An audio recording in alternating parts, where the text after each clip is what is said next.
Feel free to use the chat at any point to ask any questions you might have throughout the presentation. Okay, so just to give you an overview of what to expect for today, we're going to start off with terminology. Then we're going to go into differentiating between sex and gender. We're going to talk about stereotypes and microaggressions and the impacts of that. We're going to talk about internalized homophobia and transphobia, as well as heterosexual and cisgender privilege. We're going to dive a little bit deeper into some marginalized communities. I'm going to do a very, very, very brief overview on LGBTQ2 plus and mental health. I say very short because this is like the prerequisite for the rest of the presentations, which will dive deeper into mental health in those. We're going to briefly go over LGBTQ2 plus youth. I'm going to go over how to create safe and supportive environments, how to be an ally, and of course, some resources. So we will do this. So a little bit about the center. We've been around since 1971. So we over 50 years. Our mission is to advocate on behalf of Orange County LGBTQ plus community and provide services that ensure its well-being and positive identity. So we got 2 reps from the youth department here. We got Stephanie and Joss. We do a lot with youth. We have youth programming such as like social educational groups. We have a lot of youth leadership opportunities. We collaborate with school, like middle school and high school GSAs to provide support. For sake of time, I'm just going to really quickly go over these. We do a lot of community programming and events. One of our big fundraising events is the Indigo Ball, which will be coming up pretty soon. We have mental health and wellness. So we have a mental health department where we don't take insurance, but we do take clients on a sliding scale for individual, couples, or family therapy. Also part of mental health and part of the youth program is the Elevate program, where we offer trauma-informed short-term, like 1 to 10 sessions of counseling services, and also process groups for free. We also have a trans health and wellness program where we do help with linkage to care. Oh, thank you, Jocelyn. So Jocelyn just dropped in our Instagram information if you would like to stay updated with some of our services. So we have our trans health and wellness program. So we do a monthly trans orientation, which helps people kind of answer a lot of questions about if they're questioning a transition. So how to navigate like the healthcare system, how to find affirming healthcare, what it looks like mental health wise when transitioning. And also we do a legal clinic for like gender marker and name changes. We do HIV prevention and awareness, so you can get testing for free at our site off of Spurgeon. We have immigration services. They offer like ESL classes, citizenship classes, as well as like a parent support group in Spanish. Do a lot of advocacy and education all the time in the community. This is part of it. And we also have tobacco cessation programs and of course some volunteer opportunities. And then a little bit about the Elevate program. So Elevate is it's Elevate Youth California. These windows are driving me nuts. Okay. So the goal of Elevate Youth is to reframe substance use as a public health issue. So we want to tackle schools that have zero tolerance policies. For example, someone who gets caught using substances often gets suspended or expelled. So we want to bring attention to a more trauma-informed approach and push them more towards like mental health support instead. Our goal is to change or implement policy in at least 3 different schools in Orange County. And by doing that, we want to, like, in the process, we're helping raise awareness, whether it's through presentations, social media campaigns, activities, and events and such. So that is our goal. Let me see, moving on. Okay, so with the chat, because I'm going to get some engagement from you all. How many of you know what some of these acronyms already mean? And if you do, feel free to throw it in the chat. So LGBTQ2 plus. Just curious to see where we're at as a group. So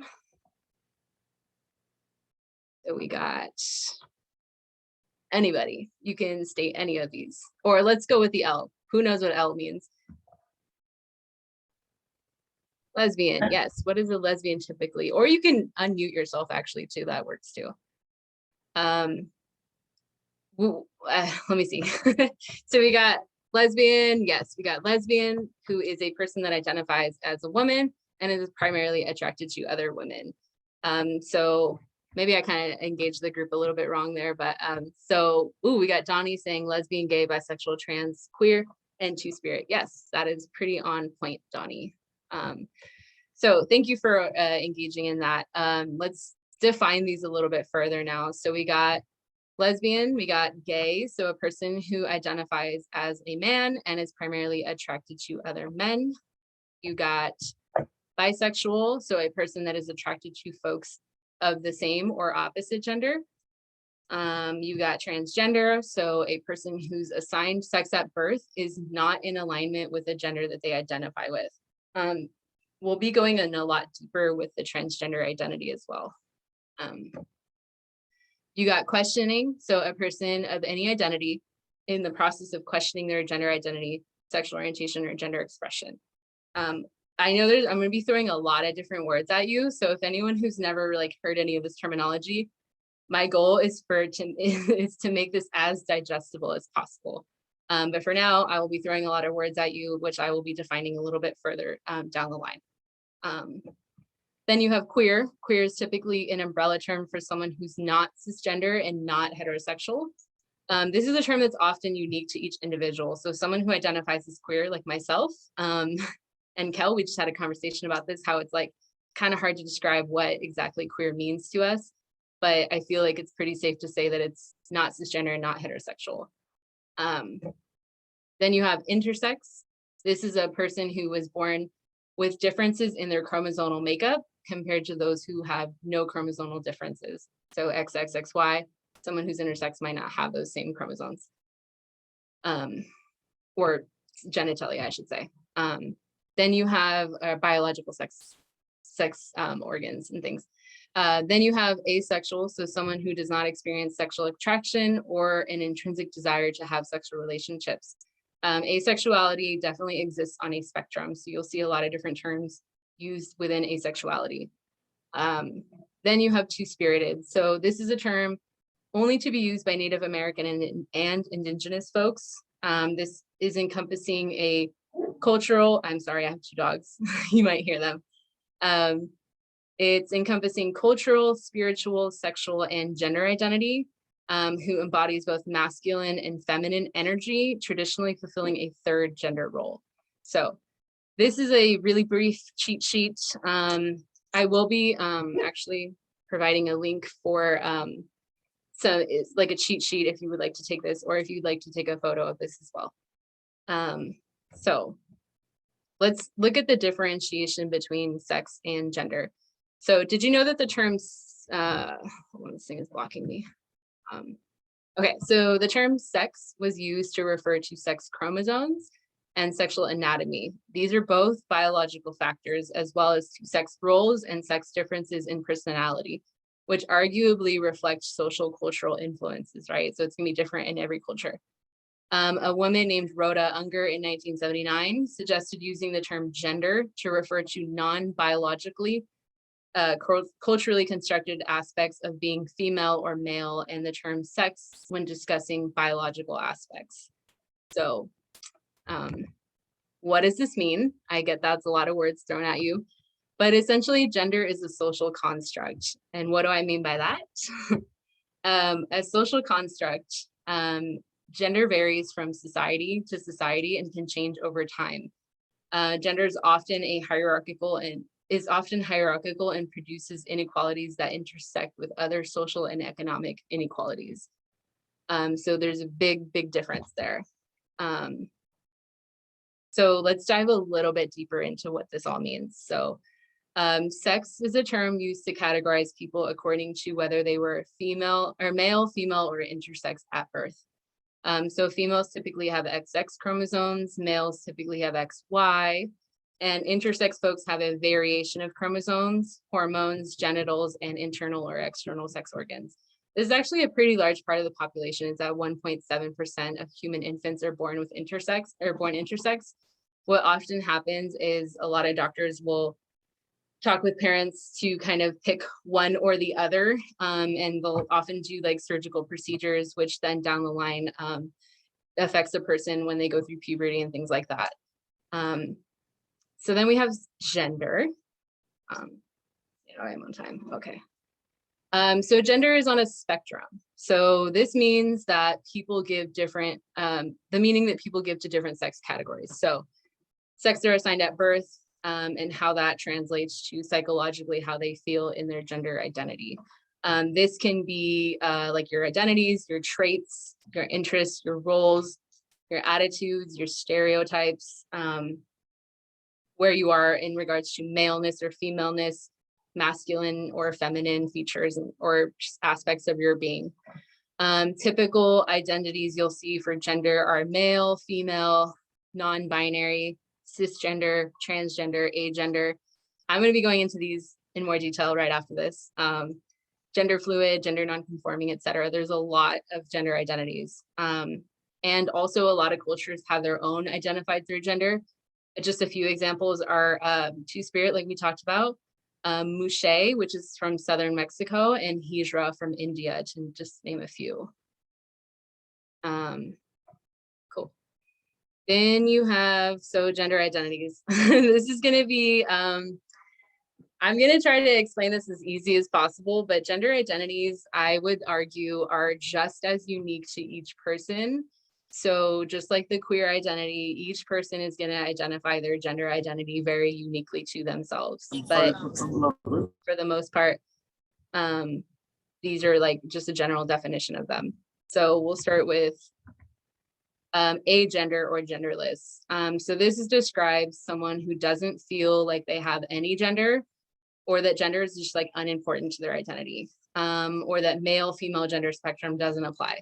Sometimes with agender, you'll find somebody who uses like all pronouns, or you'll find someone who uses maybe their name as their pronoun. So when you would say that, it would be like, I'm going to pick on you, Stephanie, but like Stephanie went and did this, or Stephanie likes to do that, or XYZ Stephanie this. So they would just use their name in place of their pronoun. Then you have cisgender, often shortened to cis. So this is when an individual's biological sex aligns unproblematically with their gender identity and their gender expression. So gender identity is psychologically how they're identifying their gender, and their gender expression is more of like how they perform their gender. How do they represent their gender? So if everything, let's say you were assigned male at birth, and you identify as male and you present your gender expression as masculine, you are cisgender. Cool. Then you have demigender. Demigender is when someone identifies partially, but not completely with one binary gender. So demi-girl identifies as more female, while demi-boy identifies as more male. Then you have femme and masc. So these are gender expressions towards more traditionally feminine end of the gender spectrum, or masc, which is more typically on the masculine end of the gender spectrum. Some people adopt these as part of like their part of their gender identity. So like a non-binary femme person, or like a trans masc person. So it's like an additional identifier, or sometimes just a standalone identifier. Then you have gender expansive, gender diverse, and gender variant. So these terms cover anyone whose gender identity or expression does not fit with the norm, including identities like transgender, non-binary, and most other identity levels.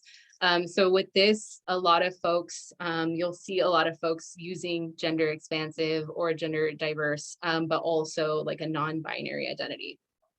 So it's kind of like an umbrella term. Then you have gender fluid. So this is having identity that your gender identity shifts over time. So a gender fluid person might feel like a boy at one time and more like a girl a few hours later, days, or even weeks later. They might even express different aspects of different genders at the same time. Some gender fluid folks prefer to use all pronouns, any pronouns, or maybe even specific pronouns. So it's always really good to ask what pronouns somebody's using, even if they identify with a certain gender identity. This identity, I would say, is used very commonly with like youth, especially when they're going through puberty and especially when they're trying to figure out their own identity.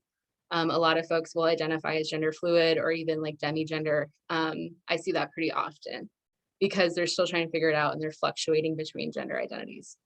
Not to say that gender fluid folks don't always just identify as gender fluid, because that is also definitely a thing. Cool. Then you have gender queer. So much like the queer label, this is when gender identity and expression differ from the norm of their assigned gender. So this is where queer comes in as different. Sometimes people who are genderqueer also identify as transgender. I apologize for that typo. Non-binary, agender, or any other label. So it could be in addition to their other gender identity. A similar term that people use is gender nonconforming, which refers to someone with a gender expression, but is not always gender identity that differs from the norm. So there's more genders to come. But what I want you all to understand is that, like, yes, there are some hard definitions for all these things, but it's going to be still very unique to each person. Then you have non-binary, oftentimes seen as NB. This is a broad term for any gender identity outside of the binary of male and female. So identities that fall under this umbrella can include agender, genderqueer, androgen, which is somebody who identifies with like both masculine and feminine identities, and gender fluid. Some people call themselves non-binary, while others use more than one word to describe themselves. So kind of how I was talking about before, non-binary femme, non-binary masc. Someone who identifies more towards female, I just finished talking about, sometimes like they'll use non-binary woman or non-binary man. Then you have transgender and trans. So this is someone, it's an umbrella term as well, someone who does not identify with a gender assigned at birth, or sex assigned at birth. Some people shorten it to trans. A trans person might identify with a binary gender, like a trans man or a trans masc, or trans woman, trans female. Or oftentimes I see someone identifying as transgender, non-binary. So trans in the sense that they're not in alignment with the sex assigned to them at birth, but non-binary because they don't fit in the binary genders either. So you have genderqueer or something else as well. Then you have trans feminine and trans masculine. So this is when a trans feminine person who was assigned male at birth and has gender identity and or expression that tends towards female or feminine end of the spectrum, whereas masculine is the other, trans masculine is the opposite. So leaning more towards the masculine end of the spectrum. A lot of people will shorten this to trans femme and trans masc. So I realize I went through that very fast. I will provide a resource on more terminology, but once again, just reiterating that, like, even with all these identities, it's going to be very unique to each person. So to put all this into perspective, this is one of my favorite images. I strongly encourage you all to Google this, use it, share it with people who are having a really hard time understanding how to put all this into perspective. So everything, as I've mentioned, is on a spectrum. So when you look at this top part is your gender identity. So that is more like psychologically, this is how you think about yourself. It's the chemistry that composes you, so it could be hormonal, and also how you interpret what that means to your gender identity. So you see the binary, right? You see man, you see woman, genderqueer in between. So this is where you'll find a lot of those other gender identities that we talked about. Then you have gender expression. So this is this outline right here. That is how you express your gender identity. So how you perform that gender. This is how this could be based on like traditional gender roles. It can be based on like how you decide that you want to present your gender, for example, with hair. I can speak from my own experience. Like when I have long hair, I feel like I'm perceived more as feminine. Whereas when I have short hair, I'm perceived more as masculine, but either way, none of them fits me. So hair is a big like indicator of like how people express their gender. So it could be hair, it could be facial hair, it could be clothing style, it could be like scents. So if they're wearing like masculine scent, things like that. This is very much something that can help create some of that gender euphoria as well, which we'll talk about a little bit later on in the presentation. Then you have biological sex. So this is referring to your anatomy, like your biological sex. So what you were assigned at birth. It has to do with your chromosomes. It has to do with your hormones, your organs, things like that. So once again, this is also on a spectrum, including intersex. And then lastly, you have orientation. So that is who you are physically, spiritually, emotionally attracted to. This could be based on your gender identity as well. It could also be nothing linked to your gender identity. For example, a person who was maybe like a queer person who then transitioned, maybe they don't feel comfortable transitioning into heterosexual, so they might continue to use the queer identity as their identifier for sexual orientation. So sexual orientation also exists on a spectrum, as we saw in the beginning. So you have your binary spectrum, which is heterosexual and homosexual, with bisexual in between. But there's a lot of different like sexual orientations that we do not have enough time to get into. But just to put everything into perspective, I like to use the gender red person to help people make sense of all the different terminology I've just thrown at you. All right, so moving along. So I just want to talk about the importance of pronouns. So as I mentioned to you all in the beginning, if you wanted to throw your pronouns into your name, this is a very easy way to create a safe and inclusive space for people. So using correct pronouns helps create a sense of gender euphoria. So like for myself, when I use they, them, and someone refers to me as they, them, it creates a really positive feeling for me because it's helping me feel in alignment with my gender identity. We don't use the term preferred pronoun anymore because that insinuates that there's an option and that that's not who they actually identify with, or that's not their pronouns that they actually use. So we want to move away from using preferred. So when you ask somebody about their pronouns, you can introduce yourself as like, hey, I'm Yanel, I use they, them, what pronouns do you use? So really simple. So gender euphoria is that psychological experience when you feel happiness towards your gender identity and feeling aligned with yourself. So how you present your gender is going to give you a lot of gender euphoria depending on like if you're able to present in the way that you want to. So when someone's referred to with the incorrect pronoun, a lot of people tend to like over apologize. And what happens when people do that is you end up making the person who was misgendered. So when you get someone's pronoun incorrectly, it's called misgendering. So you're incorrectly assuming their gender is there. So when somebody gets misgendered, a lot of times people will be like, oh my God, I'm so sorry, I'm trying so hard, blah, blah, blah. You know, like they over apologize. But when you do that, you end up putting a lot of like negative feelings and like almost like burdening feelings on the person that has been misgendered.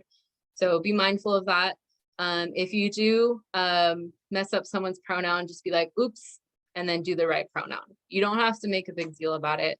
Folks, I speak from my personal experience, like when someone is like, oh, she, oh, just kidding, they, them, like that's totally fine. I feel totally fine after that. So we understand that there is a learning curve with using pronouns, but if you can try your best to get someone's pronouns correctly, that's really all that matters. So when people do get misgendered, it often feels like a feeling of disrespect, like they feel invalidated, dismissed, alienated, and it does create some of that dysphoria. So dysphoria is the opposite of gender dysphoria, when they feel like that unalignment with their gender identity. Not having to worry about your pronouns or not having to worry that someone's going to misgender you is 100% a privilege. So if you're in a place to recognize that privilege and advocate for somebody else, definitely do so. And what I mean by that is like, if you're a cis person, use that privilege to correct, because from my own experience, it is so hard sometimes to correct somebody when I get misgendered. I don't know what it is. It's just like this feeling of like guilt, or just like you're putting a lot of pressure on somebody, but it's not an easy thing to correct when you get misgendered. So if you're in a position to help somebody out, by all means do it. So just quickly, gender pronouns tend to be something that folks have a hard time putting into like sentences and things like that. I'm going to skip she and he, because those are, we learned that in elementary school. But they, them, theirs, themselves. So here's just some easy examples of using that, like they are speaking, I listen to them, the backpack is theirs. Top tip for this one is just thinking about the person in a plural form. So if you think about them as if they were in a group, then you wouldn't have really any problem not misgendering them. So just like how I did that right there. Then you have neopronouns like z, here, zir, here's and zirs, and here self and zir self. So here you have examples like z is speaking, I listen to hear, the backpack is zirs. There's a ton of different neopronouns, but we're not going to get into that today. But basically this is like some just general examples of how you would use somebody's pronouns. Cool. So stereotypes. We all know what stereotypes are. It's when you like have a belief that a population has a certain characteristic, right? So there's a lot of different characteristics in the LGBTQ plus population, but I'm curious, and this is a safe space to do so, what are some stereotypes that you've typically heard about the LGBTQ two-spirit community? Feel free to throw it in the chat or unmute. So stereotypes that you typically hear about the LGBTQ community.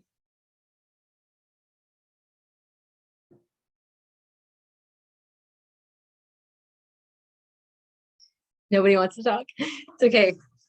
We will not be offended. Okay, flaunting asexuality or gender identity and making sure everyone knows. Yes, absolutely. I do feel like a lot of us tend to flaunt or use like rainbow stuff to indicate to others that, like, hey, I'm here, I'm queer, not going anywhere. It's a sense of pride, but definitely overtly feminine gay men. Yes, definitely a stereotype. That they want to convert children by teaching them awareness. Yes, definitely. Teaching or including LGBTQ identities in school curriculum, there's an assumption that it's going to influence other youth or young people. Yeah, there's a ton of different stereotypes. And so some of the negative effects of stereotypes is that it does really create that unsafe environment. It can lead to internalized homophobia, transphobia, which we'll talk a lot about a little bit more coming up. It can lead to that depression, fear, isolation, feelings of hopelessness, and suicide. So these last ones tend to happen because, if there's a societal belief about this population, you tend to want, like, you're not going to want to outwardly express that. So having to repress your LGBTQ plus identity often causes a lot of that depression, fear, isolation, and feeling of hopelessness, and oftentimes suicide. Okay, so now we'll move to microaggressions. So a microaggression is an indirect, subtle, or unintentional discrimination against a member of a marginalized group. So oftentimes these are totally unconscious and we might not realize the extent of what we're doing. So some really common examples are when people say that's gay, when they mean like that's stupid or that's lame, which lame is also a really derogatory term.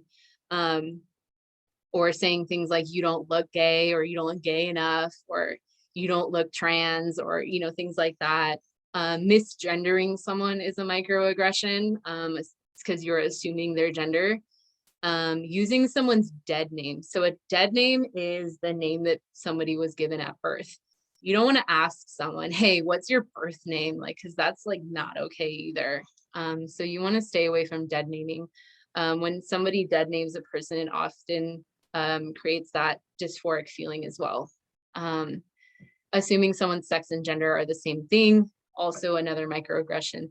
Obviously, there's a lot of different microaggressions that we won't get into today, but microaggressions create that, like a hostile environment, which can contribute to internalized and external homophobia and transphobia. So being aware of our own internal biases and things like that is really important to kind of making sure that we're not having microaggressions here and there. I'm gonna get some water because my throat is dry. I apologize if I'm talking too fast. I just have so much information to give in 1 hour. Okay, so let's go into homophobia and internalized homophobia. So homophobia is defined as a dread or fear of the LGBTQ community. This can be associated with prejudices towards them, anger towards them, and this leads to discrimination in such areas as employment, housing, legal rights, and sometimes even violence, a lot of times violence.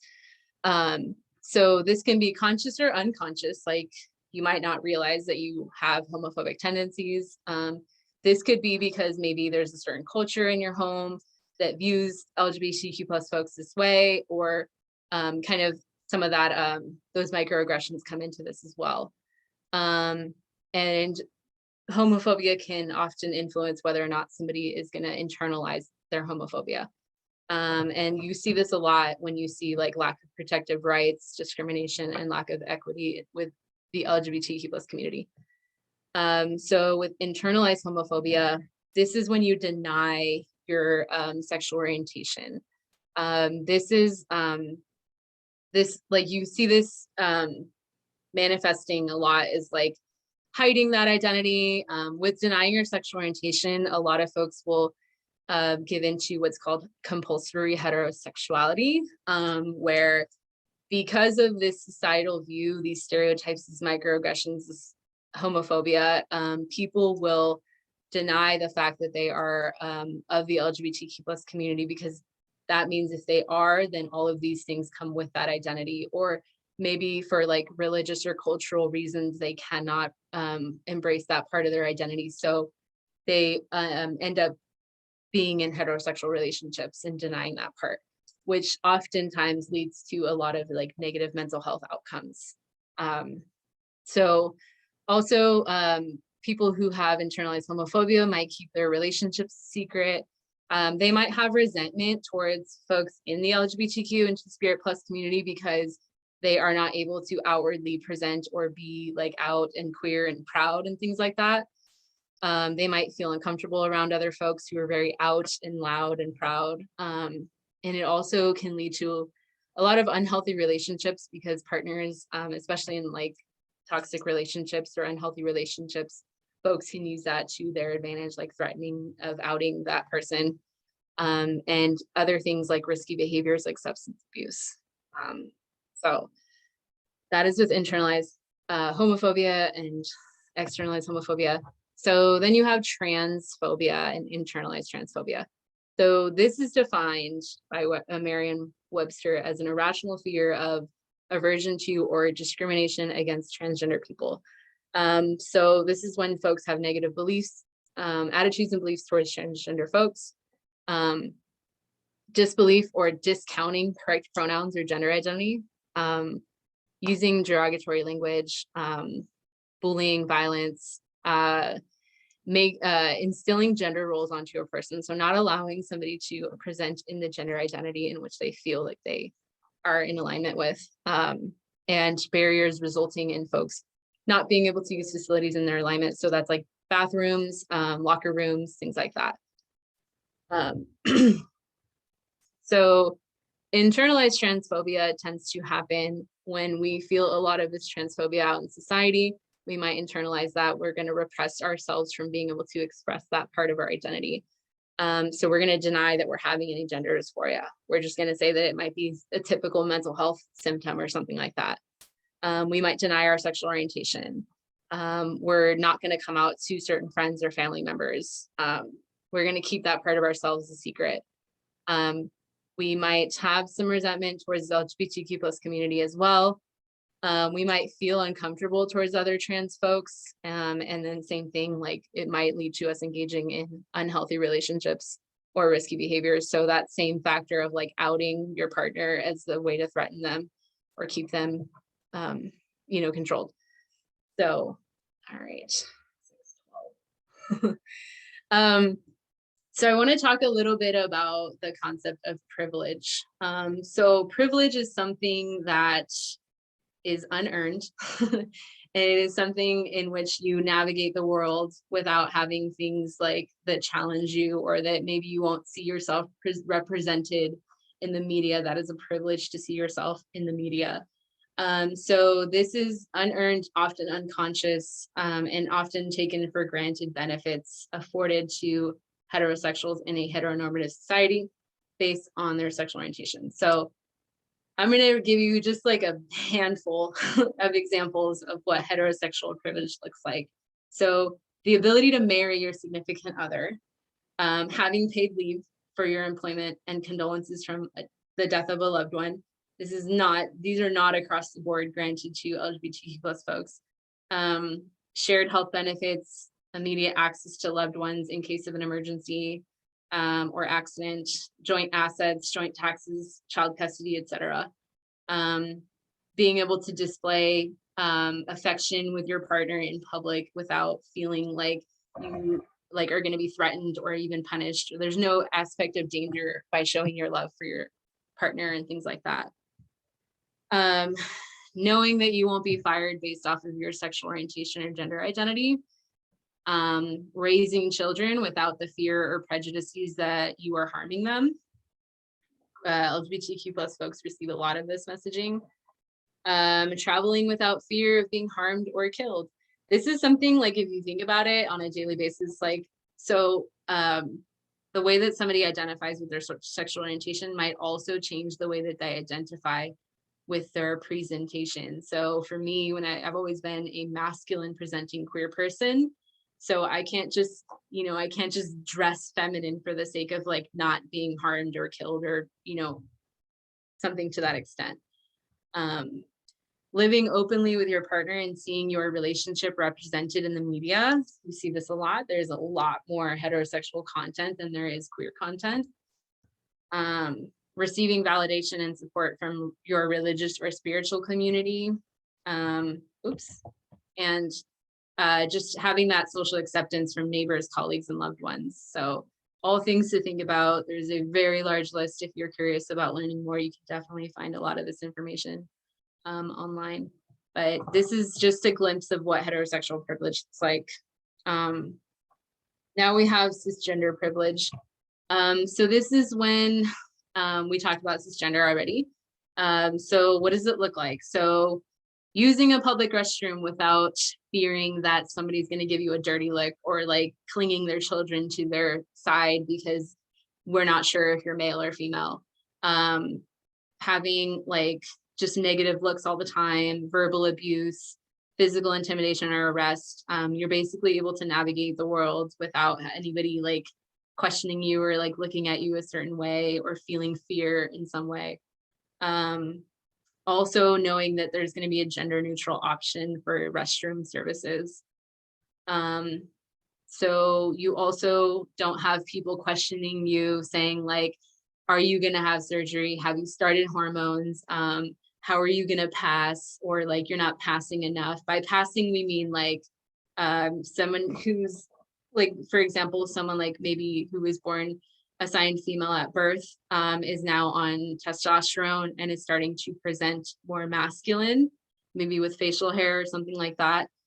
Somebody who passes is somebody who passes as the binary male. So you don't have people questioning what's in your pants, if you will.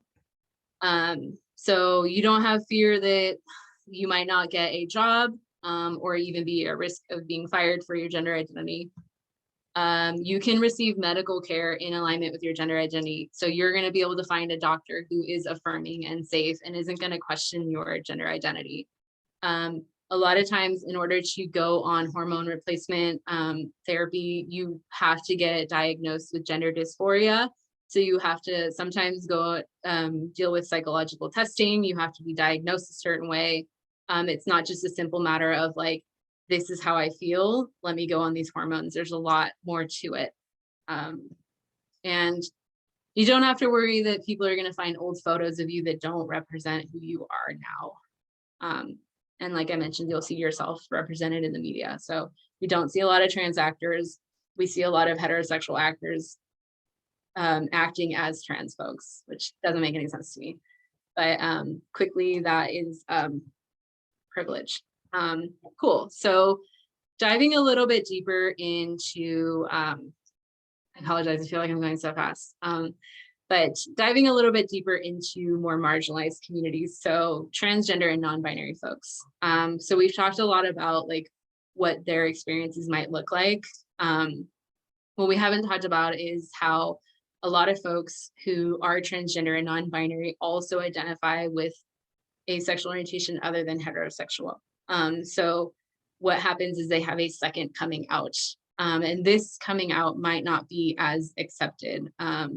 So coming out as queer might be more societally accepted right now, but coming out as trans, non-binary, gender non-conforming isn't as accepted. And you will probably receive a lot more microaggressions when it comes to your gender identity. The LGBTQ plus population is also not immune to this type of ostracizing, especially their trans and non-binary counterparts. A lot of trans folks will also say that trans people are not enough, they're not trans enough, or they're not, like for non-binary folks that maybe they're just confused. They're also, for non-binary folks, they're often told that like, you know, that non-binary is that transitionary period between transitioning from one binary gender to the next. So assigned female at birth is in a transitionary period as non-binary until they are binary male, trans male. So that is definitely a misconception as well.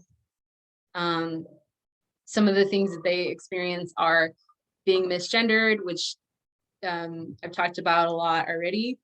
Having a lack of inclusive spaces such as restrooms, public facilities, and affirming healthcare and mental health care services as well. And then of course the microaggressions with those identities. So looking at BIPOC folks, so LGBTQ and BIPOC folks experience microaggressions from two different lenses. So from racist lenses and also heterosexual lenses. This is, I call it the double stigma often, because you're not only stigmatized for your gender identity, your sexual orientation, but now your race or ethnicity. To give you an idea of like how young folks feel in school settings, for Latinx folks, 54.9% felt unsafe at school because of their sexuality.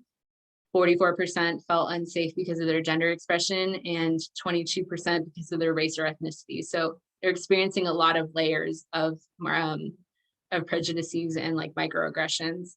So you have Asian Pacific Islanders who have 58%. I feel like y'all can read this. For sake of time, I am going to kind of skip over some of these stats here. But definitely the key concept here is understanding the different layers of discrimination that folks experience. Then you have folks with LGBTQ two-spirit folks with disabilities. So this is actually a large part of the population. So 3 to 5 million LGBTQ folks have disabilities. So some unique challenges that they experience are that like LGBTQ and two-spirit plus spaces aren't always accessible for them. A lot of times they have to kind of like, they're either seen as somebody who has a disability or they're seen as queer. Like a lot of times they don't kind of they're not always acknowledged for both identities. Able-bodiedness is seen as the norm and ableism is seen as non-existence. So what that means is like you're completely disregarding the fact that like folks have disabilities, and like, you know, just like common microaggressions you'll see for that is like, oh, you don't look like you're disabled and things like that. You also have assuming that people would rather not be disabled or LGBTQ+. That's not always the case. Oftentimes it's not. They're subjected to like employment discrimination, invisibility within the community, and more likely to be harassed. There's also the assumption that folks with disabilities are not sexual beings. And there's a lot of really, really large lack of representation, even less of representation for folks who are disabled and have that intersecting identity of LGBTQ2 spirit plus. And of course, they're also overrepresented in juvenile and criminal justice systems.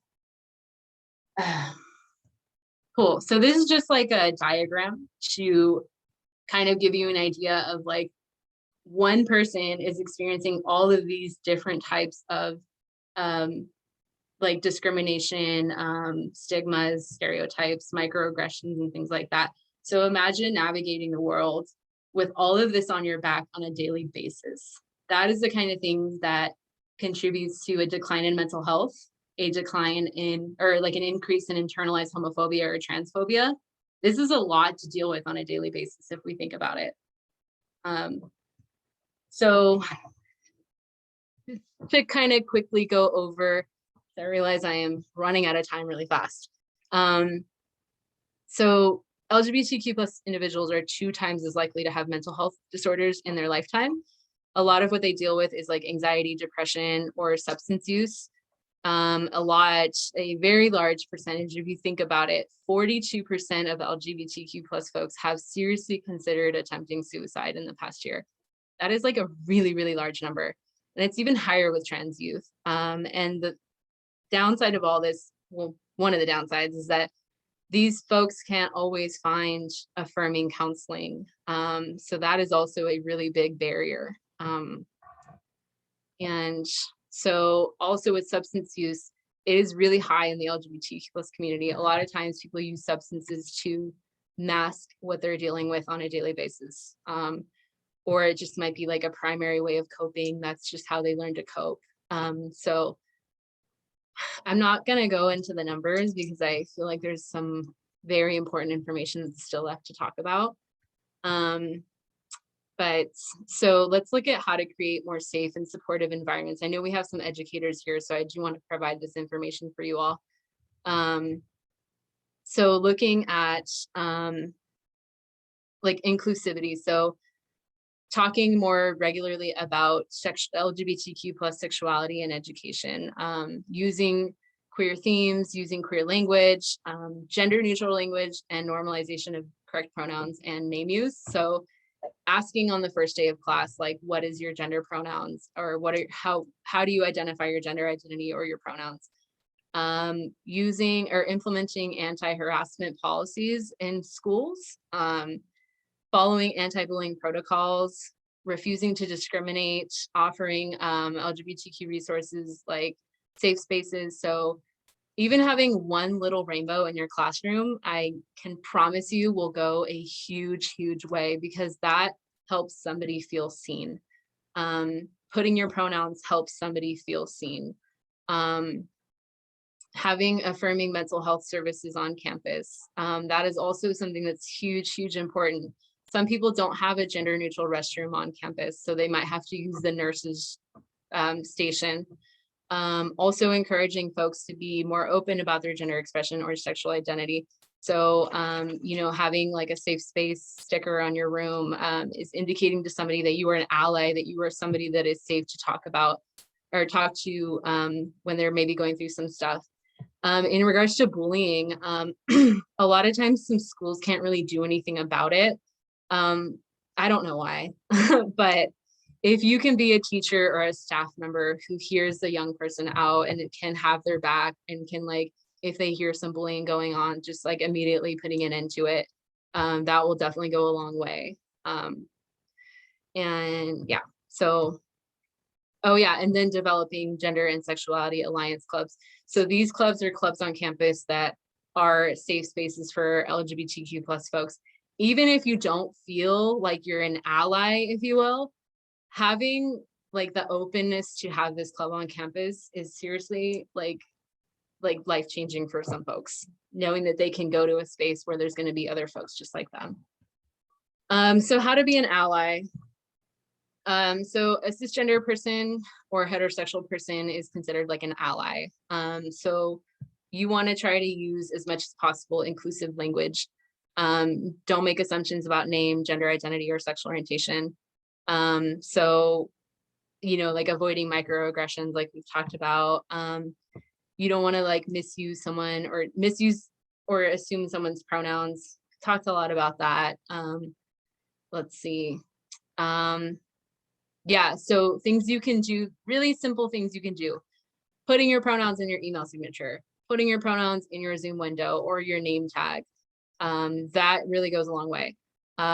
We talked about eliminating the use of preferred pronoun, wanting to just be an ear for somebody at school or in your life, just kind of hearing someone's experiences, really being on top of like confronting your own biases, advocacy at the academic, employment, and legal levels, if and when it's possible, using your privilege to correct someone's gender pronouns, or using like when someone dead names or uses like non-inclusive language, or even accompanying someone to the bathroom or changing facilities. I know I did this a lot with my trans brother who felt really unsafe being in either bathroom. So we would just have like a partner policy to go into the bathroom to ensure safety. Tips for using inclusive language. So asking folks, I'm going to skip over that because I've said that like a million times now. You can use they, them until you get clarification, or you can use their name. Introducing yourself with your pronouns. Using gender neutral language can look as easy as saying, hey, y'all, or y'all. I know some people don't like y'all because it sounds, I don't know, country or something. I don't know how people think of that word. Using everyone, folks. I use folks a lot. It's really easy. Friends, colleagues, humans, beautiful people, etc. Anything, basically anything instead of like, hey guys. Getting or using the words parent, caregiver, guardian instead of mother, father. Using sibling instead of brother or sister. Using partner or spouse. That way you're not assuming. And then gently correcting yourself when you misgender a person. Some don'ts. So don't use the term biologically female / male. Use the term assigned female or assigned male at birth. You'll commonly see these shortened to AFAB, so assigned female, and AMAB, assigned male at birth.